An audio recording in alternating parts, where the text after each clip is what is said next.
Éducation sur Sen TV. Santé sur Sen TV. L'actualité sur Sen TV. Politique sur Sen TV. Sport sur Sen TV.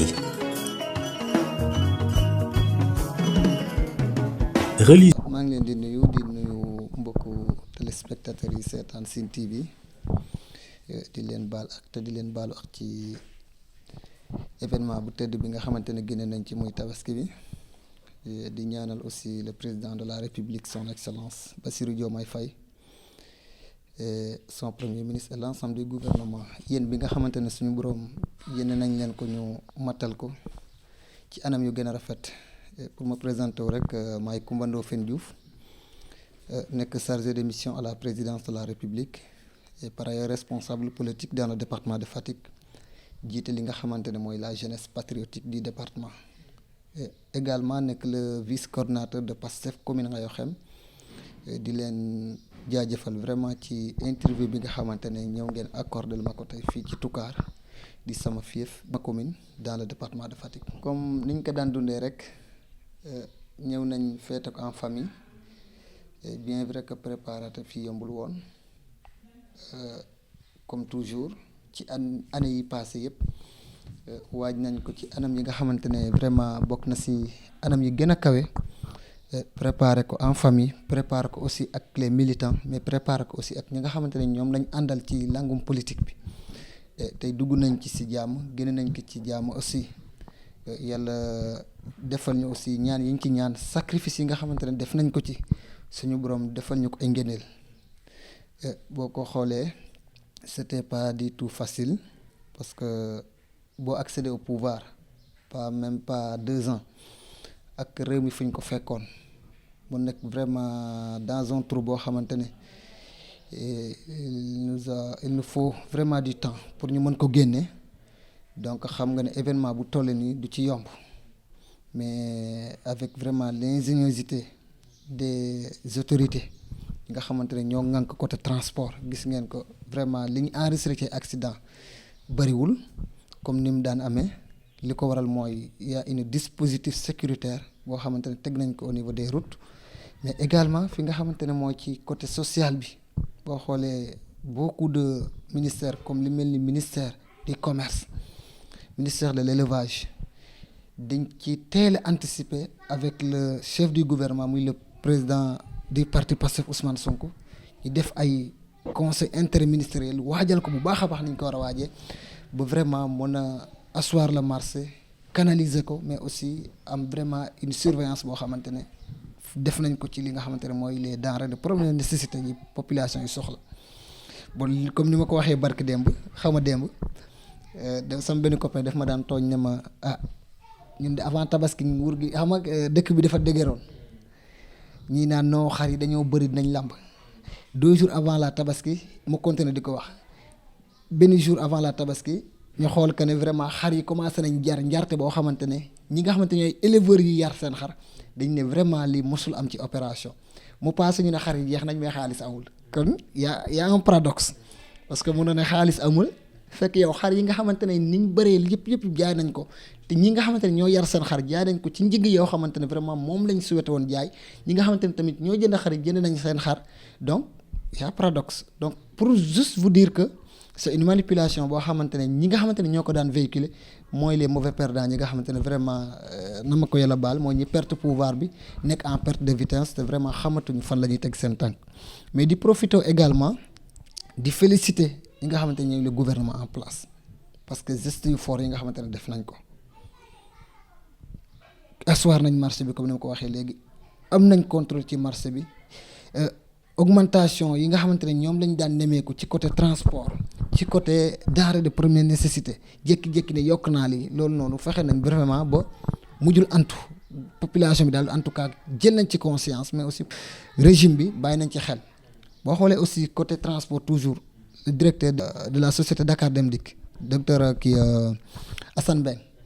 te ma koy remercier de passage mettre à la disposition en tout cas de la population les bus yoo xamante ne nañ leen mën a convoiter de Dakar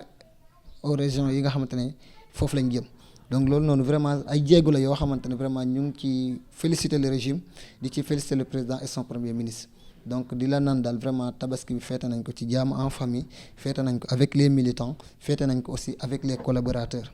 donc noonu lañ ko daan defee nañ ko noonu di ñaan suñu borom vraiment ñu koy fekke déwén yu bëree bëri.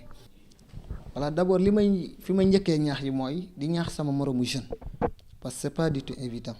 dañoo nekk ci benn phase transitoire boo xamante ne yombul tey ñu bëri ñoo ngi gëm surtout l'opposition ñoo ngi gëmloo jeunes yi ne non yéen a daan xeex ngeen bëgg accéder au pouvoir mais mënoo leen nekk dans les instants de décision ma ne non loolu dina ñëw et commencé na ñëw boo xoolee régime bi nga xamante ne moo fi installé wu les postes de responsabilité yi nga xamante ne ñoo gën a stratégique gëm naa ne poste boo fa dem rek fekk nga fa ay jeunes El Malick Ndiaye le président de l'Assemblée nationale c'est un jeune si jeunesse bi la bokk le président de la République c'est un jeune yaa ngi gis boo jëlee exemple maître Ngagne Demba Touré di suñu coordinateur ma koy nuyu de passage c'est un jeune mu ngi def liggéey bu am solo au niveau de la SOMISEN nga jël Jean Michel mu ngi def liggéey bu am solo au niveau de l'ASER nga jël les chargés de mission yi nga xamante ne le président nommé na leen te ñu bëri yaakaaroon nekk dañu leen a nommé pour ñuy toog muy dox wala ñuy tëdd muy dox loolu noonu amul parce que ñoo ngi liggéey bu am solo xëy na seen liggéey dafa nekk liggéey boo xamante ne c'est technique ba mënuñ nekk di télé yi wala ci média yi di ci wax mais vraiment ñu ngi ci liggéey bu am solo boo xamante ne président vraiment lim leen daan doye mate nañ ko donc juste di ñaax sama mbokku jeunes yi ñu yokk armé wu de courage et de patience mais ñu yokk a renforcer wu aussi ci bagage intellectuel gën a jàngiwaat comme ñëpp parce que gëm naa ne ñun ñooy assurer la relève ñii ni dañuy tabaxal rek defal ñu fondement mais li nga xamante ne mooy yëkkati affaire bi ñun jeunesse bi ñoo koy porter di profiter aussi di féliciter les jeunes du département de Fatick nga xamante ne ils ont formé bloc autour de moi di liggéey pour que le projet puisse vraiment se réaliser dans le département de Fatick mais di féliciter ñi fi nekk tamit te yàlla jox leen tey ay ndombol tànk su ma jëlee le coordonnateur départemental de PASTEF muy le directeur de l'action sociale Boucar Diouf ma koy remercier de passage di ko nuyuwaale di nuyu aussi l'ensemble des honorables députés à savoir honorable Cheikh Faye ak madame Ami Ndiaye di nuyu également le ministre secrétaire d'État Bakary Sarr et di réserver la mention spéciale au ministre secrétaire d'État chargé des Sénégalais de l'extérieur Amadou Chérif Diouf mu ngi bàyyi xel ñi nga xamante ne mooy jeunesse bi mu ngi leen di prêter attention bu baax a baax ça je tenais à le dire parce que nee nañ nit boo gërëmul nit doo gërëm yàlla te li tax ma koy gërëm mooy mu ngi def ay jéego yoo xamante ne dina fexe ba jeunesse bi vraiment jeunesse su Fatick surtout gis seen bopp ci li nga xamante ne mooy ci nguur gi nga xamante ne vraiment ñu ngi koy doxal ci seen projet donc di leen remercier mais aussi dinaa génn sama département remercier ay leaders yoo xamante ne ñu ngi may jàppale pour que les jeunes du département de Fatick puissent se caser et travailler pour le projet parce que c'est important récemment am nañ ay jeunes yoo xamante ne vraiment jox nañ ay responsabilités teg ko ci seen njàng teg ko ci seen xam-xam mais teg ko ci seen parcours ak seen engagement donc loolu noonu ñi ko def maa ngi leen di remercier je ne vais pas terminer sans remercier encore le directeur de l'ANIDA c'est un ami mais vraiment mu ngi ñuy jàppale aussi di remercier aussi le docteur Jean Birane Gning qui est le directeur du CROUS de Sine Saloum mu ngay jàppale jeunesse su Fatick bàyyuma kenn daal di remercier madame Sina Gueye aussi mu ngi jàppale jeunesse su Fatick parce que man noonu laa gëm dama gëm ne soo àndee ak ay nit ngeen gouverner ba excès au pouvoir ngeen xeex ba excès au pouvoir gëm benn yëf gëm benn projet boobu noonu lu koy doxal mooy lan ñi nga xamante ne ñoo ko gëmoon te gëm naa ne jeunes yi nga xamante ne ñii ma lim fii nii ak ñeneen ñi nga xamante ne ñoo ngi waaj a def ay jéego ci jeunesse su Fatick ñi ñu woolu ba jox leen ay responsabilité gëm naa ne kenn si ñoom du trahir loolu noonu et sans pour autant aussi oublier ki nga xamante ne mooy Serigne Kosso Sène jiite cadre de vie vraiment mu ngi def ay jéego tamit pour vraiment le cadre de vie du département de Fatick am benn xar kanam boo xamante ne vraiment dina méngoo ak jamono donc loolu daal je tenais à le dire di leen ñaax di leen encourager jeunesse bi ñu gën a taxaw gën a takku mais gën a gëm projet bi loolu laay wax à chaque fois et aussi sama côté mbokku en tout cas opposition bi mën naa ne sax Fatick moom opposition mën naa ne amatu fi je peux dire à haute voix que la jeunesse de Fatick a barré l'opposition à Fatick et en moins d'une année boo xoolee tey li fi Macky Sall tabaxoon ñu démantelé ko en une année wala moins d'une année non c'est du boulot donc di ñaax ñooñu ñëw jàppale le régime mu doxal li nga xamante ne moom la war a doxal pas ñëw jàppale leen pour di leen chantage wala di naan lii laa soxla mais képp koo xamante ne sénégalais nga te gëm nga ne le président de la république et son premier ministre ñoo ngi doxal te gëm nañ ko ne projet bi nga xamante ne indi nañ ko pour Sénégal jëm kanam war nañ ci dugal seen loxo vraiment nous sommes preneurs et nous les tendons vraiment les mains pour ñu ñëw jàppale le président de la République jàppale le premier ministre xam ne Sénégal suñu Sénégal la ñun ñëpp ñoo ko bokk kon mënuñu ko xaajoo nañ ko pencoo waxtaanee ko bu ko defee vraiment réew mi jëm kanam. di yokk ñaax ñi nga xamante ne ñoom la yàlla dénk ay responsabilités dañu nekkoon ak ay jeunes c'est un message boo xamante ne defuma ko à l'endroit des responsables de Fatick seulement mais à l'endroit des responsables des 46 départements du Sénégal. La jeunesse patriotique s'est beaucoup battue elle s'est sacrifiée pour que tey régime bi mën a yegsi au pouvoir kon bu ñu yegsee au pouvoir man li ma gëm mooy vraiment ñi nga xamante ne ñoo àndoon di xeex ñu gérer parce que jeunesse bi am nañ xam-xam bi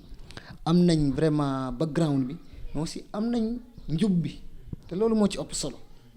gëm naa ne tey nga jël benn jeune bu nekk dans le parti xeexal parti ba yegsi au pouvoir nga jox ko responsabilité dina xam liñ ko dénk parce que dafa tuur deretam ndax loolu kon di leen yokk a ñaax mais aussi di wax jeunesse bi ñu gën leen bàyyi xel mais aussi bañ a teg pression yi nga xamante ne ñoo autorités yi dimbale leen ci lu mën a liggéey maanaam ñaari mbir la yoo xamante ne ku nekk rek da nga war a jàppale sa morom jeunesse bi dafa war a jàppale ñi nga xamante ne ñooy les leaders wala les autorités yi nga xamante ne yàlla jox na leen ay ndombal tànk jaarale ko par le bien du président de son premier ministre mais aussi ñi am responsabilité yooyu yërëm jeunesse bi di leen dimbale di leen taxaw jub-jubal jubanti la ñu wax jub-jubal jubanti nag dem na ba ci képp koo xamante ne gëm na benn yëf di ko xeex te loxoom set boo ko mënee confier responsabilité nga confier ko. Je ne suis pas contre vraiment pour l'ouverture mais tamit je suis aussi 100% pour que vraiment ñu impliquer les jeunes sur la gestion de la cité parce que loolu moo am solo yéen tamit di leen remercier yéen waa Sen TV di gën a ñaax aussi responsable yi képp koo xamante ne am nga activité boo xamante ne war nañ ko couvrir nga fexe vraiment la presse locale laa ñëw jàpp si parce que ñun on est vraiment on est lié par le destin dañ leen a war a jàppale yéen ngeen jàppale leen ci li nga xamante ne moom ngeen di yëngu yéen ngeen jàppale ci li nga xamante ne moom la président di yëngu ngeen di ko fësal parce que loolu mooy dëgg donc di leen remercier encore une fois de plus di remercier l'ensemble des coordonnateurs communaux de la JPS département de Fatick bàyyiwuma kenn de Patar à Palmarin de Diakhao à Tataguine bàyyiwuma kenn tous les communes tous les 17 communes di remercier aussi l'ensemble des coordonnateurs communaux de PASTEF les responsables de PASTEF département Fatick massification Magui PASTEF Mojib ñëpp laay remercier bu baax a baax di remercier aussi tous les nominés yoo xamante ne vraiment yàlla jox na leen ay nomination di leen ñaanal aussi vraiment ñu matal yéene bi maa ngi doon fàtte la personne de Serigne Ndiaye qui est le coordinateur du Promoville moom tamit vraiment teg na ay jéego ci côté jeunesse su département Fatick loolu noonu c'est des choses yoo xamante ne mënuma def interview bi te waxuma ko remercier leen mais aussi encore une fois de plus di gën a ñaax régime bi nga xamante ne foofu lañ teg seen tànk foofu la ñun fépp foo xamante ne gistu nañ rek dinañ ñu gis seen côté dinañ leen accompagner dinañ leen xeexal s'il le faut dinañ leen protéger s'il le faut mais aussi dinañ leen wax dëgg s'il le faut parce que loolu moo leen di mën a dimbale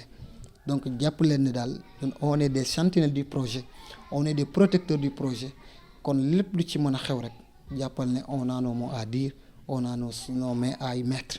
donc loolu daal laa bëggoon tëjee di remercier waat encore une fois de plus seen déplacement mais di rafetlu vraiment liggéey bi nga xamante ne da nga koy liggéey je vous remercie. Éducation sur Sen TV,